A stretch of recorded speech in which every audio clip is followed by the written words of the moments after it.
Autrefois, les bûcherons du Canada partaient dans les grandes forêts pour de longs mois. Ils sciaient des troncs énormes. Pour les transporter jusqu'à bon port, ils avaient inventé un moyen fort astucieux. Grâce à des chevaux vraiment robustes, ils les convoyaient, ces arbres, jusqu'au fleuve.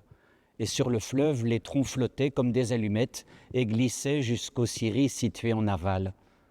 Certains Canadiens s'étaient même spécialisés dans l'art de conduire les troncs à l'aide d'immenses pics, mais restait un problème crucial. Lorsqu'un tronc flottant rencontrait un rocher et se mettait en travers du courant, bien vite, les troncs suivants s'agglutinaient et formaient en quelques heures un redoutable barrage.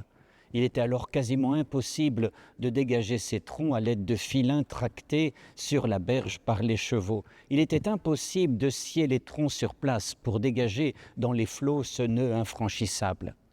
Un jour, un bûcheron génial prit le risque de mettre quelques bâtons de dynamite dans un sac étanche parmi les troncs enchevêtrés qui, allumés, produit l'explosion complète du barrage.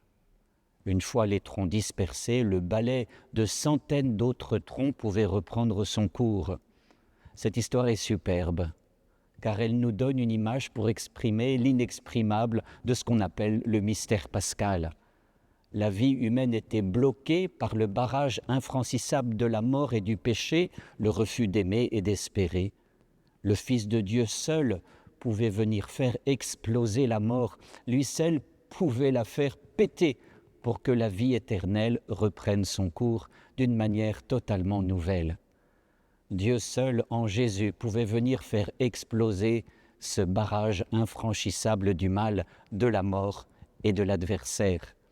Tel est le contenu de la bonne nouvelle. Enfin, le cours d'eau peut reprendre son cours. Enfin, la vie peut reprendre.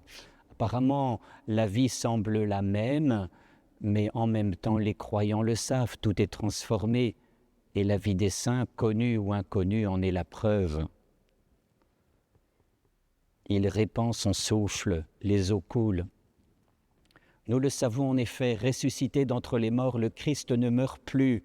La mort n'a plus aucun pouvoir sur lui. Maintenant, je le sais, le Seigneur donne la victoire à son Messie. Du sanctuaire des cieux, il lui répond par les exploits de sa main victorieuse.